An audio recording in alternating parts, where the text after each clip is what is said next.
The updates to Star Citizen in 2023 have so far been a bit of a mixed bag.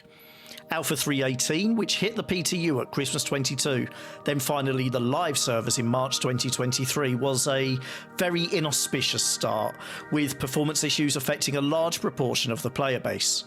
But once resolved, it began to realise the first steps towards persistent entity streaming, improved graphic rendering, and added new locations, new ships, new careers and contracts, and the first step in the cargo refactor.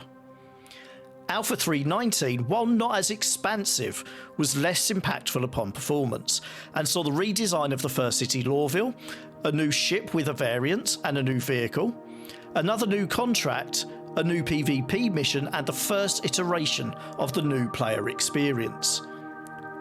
As we approach the final quarter of the year, Alpha 3.20 switches some of the focus away from the persistent universe, but is not leaving it untouched. Let's start by taking a look at the additions and changes being made to the PU. Hot on the heels of the redesign of the first city to be added to the PU, CIG have turned their attention to the first space station, added way back in 2015's Alpha 2.0. Port Olisar has begun to lag behind the development of the game, and while beloved, doesn't really provide the functionality needed for all the game loops and careers that exist now and are due to be implemented in the future. With that in mind, Port Olisar is set to be retired and replaced with a new station in orbit around Crusader, Seraphim Station. Seraphim will be 4 to 5 times the size of its predecessor and will be the biggest space station to date. While its general aesthetic pays homage to Port Olisar, it is designed to serve the players in a much more rounded way. There will now be a medical clinic, allowing players to set their respawn point there rather than having to fly down to Orison. Cargo gameplay is currently being improved, and there will be a new cargo area and docking ports and hangars designed with the future of this game loop and more physicalised cargo handling in mind. And with bounty gameplay becoming more of a focus with the upcoming Alpha 4.0, a security station with dedicated landing bays and presumably cryo holding cells sits right at one end of the station. Seraphim will have all the necessary retail outlets to support players and will offer multiple stunning views of Crusader. Look out for a future video where we will explore Seraphim in more detail. The intention is for there to be 2 new ships launched with 320, the long-awaited Mist Hull C and the first of a trio of new Crusader ships, the Spirit A1. At the time of recording, the Spirit A1 is tentative, with work ongoing to make it game ready. However, the Hull C is committed and ready to go. The Mist Hull C is a heavy freight vehicle with a cargo capacity of a whopping 4,608 SCU and will be able to carry 144 32 SCU cargo containers. It has a crew capacity of 2 to 4. This is a large ship, and although we're not carrying cargo, it will be able to land. When in carrying configuration, landing will be impractical, so it will make use of docking ports such as those on Seraphim Station, and players may find themselves seeking solutions to ferry cargo from orbit to planet and to moon surfaces. The Crusader Spirit A1 is described as a light bomber, but its versatility means it's not just limited to this role. It has a crew capacity of 1 to 2 and is likely to be a popular option in bombing runs against larger ships, space stations and ground facilities like Jumptown. With the Hull C being launched, it was deemed necessary to ensure that it was able to fulfill its role properly in this update. The large 32 SCU containers previously mentioned are being added, and there will be a new automated loading system for these and other cargo at LEO stations. Combined with that cargo facilities at Seraphim and other stations, this will ensure that the Hull C can earn owners some good AUEC from day one. As with the ships, there are 2 planned new contracts, but one of these at the time of recording is not yet committed and may fall back to a later update. The first of these is Cover Up. This salvage contract is designed to make better use of hull scraping, which unintentionally became secondary in the first salvage contracts to gathering and selling cargo and weapons. In these contracts, players will be hired by criminal organisations to scrape the hulls of ships used in criminal activities to hide any identifying markings, while security search for them in order to prosecute the perpetrators. These contracts have a timer, and if you have not completed them by the time the countdown ends, you fail the contract and do not make any money. The second contract type is called Retrieve Consignment. With both legal and criminal versions, Retrieve Consignment involves players picking up a contract to collect a specific item and deliver it to a destination. In order to find the item, the player is sent to an underground facility where they have to take out NPCs and locate tablets carried by them which have codes. When the codes are entered into a terminal, goods are dispensed, one per code. There will be multiple codes at each site, one of which will be the requested item. Players can use all codes to obtain various items, some of which will be rare or valuable, and the longer a player stays at the location, the better the potential rewards. Waves of enemies will get progressively harder to beat, providing a real risk versus reward dynamic. This contract type also ties into the reputation system, and as you increase reputation, you'll be offered riskier but more profitable contracts. This contract type is tentative, but hopefully will be ready in time for 320.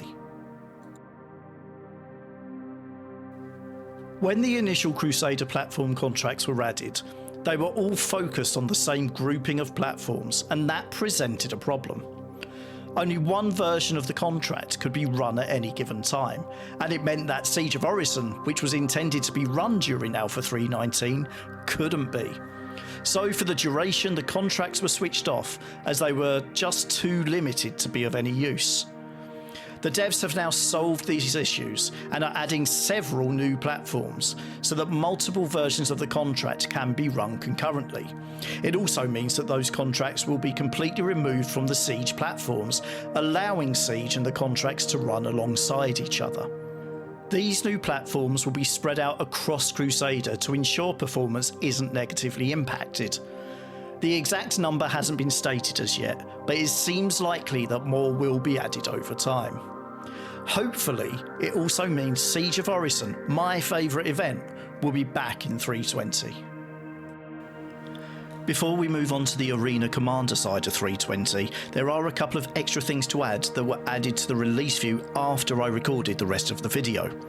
Neither of the following have been committed, but the fact they have been added even as tentative so late in the day suggests that they are very close to being able to be included.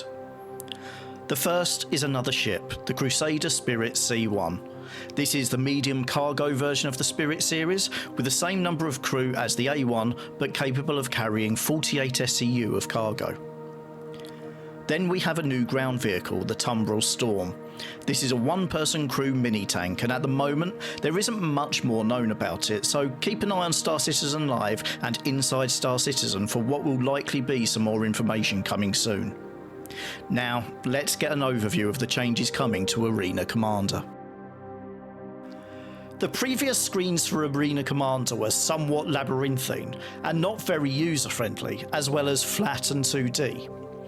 To bring it up to spec with the overall UI design for Star Citizen, the UI has had a complete overhaul, looking more 3D and offering much better functionality. Arena Commander now incorporates Star Marine, so that FPS modes, racing and dogfighting are all now under one tab on the main screen. The front end now includes an option to view patch notes, a friends menu, notification panel and map selection. Once in the lobby for your game mode of choice, you can now select your spawn point and your loadout before joining a match. Arena Commander also now allows for multi-crew gameplay, so you can create a party and then choose to join a party membership as a co-pilot, pilot or gunner, spawning directly onto the chosen ship instead of having to navigate from your own ship onto another. New Horizon Speedway has now been moved to Green, the fourth planet in the Ellis system. Green is now dedicated to racing and has fully fleshed out biomes as well as weather and atmosphere. The three Murray Cup racetracks, Rickard Memorial Raceway, Old Vanderval and Defford's Link, have all had some tweaks to enhance the challenge and remove some unintended shortcuts. Then a new racetrack has also been added, Halloran Circuit. In addition to the New Horizon updates, 4 other new racetracks have been brought into Arena Commander from the PU. Euterpe Icebreaker, Miner's Lament, the Snake Pit and Yadar Valley. There are now 4 new dogfighting and elimination maps. Only one of these is elimination, Echo 2. The 3 dogfighting maps are Jericho Station, Winner's Circle and Security Post Correa. Each of these maps will pose unique challenges to combat. These are the headline updates, those that are listed on the release view on the RSI website, but I'm sure there will be other additions and tweaks alongside these. Which of these are you looking forward to the most? Do you think these are good changes? And will you be grabbing yourself a Hull C, a Spirit A1? Let me know in the comments. Personally, I'm actually really excited to see Seraphim, as I've thought for a long time that Crusader had drawn the short straw when it comes to orbital facilities, and Seraphim looks like it will be the space station the planet deserves. Of course, I'm also very excited for the potential return of Siege of Orison. To date, I've not really delved into Arena Commander more than a couple of brief times, so I will make sure I check it out in this update.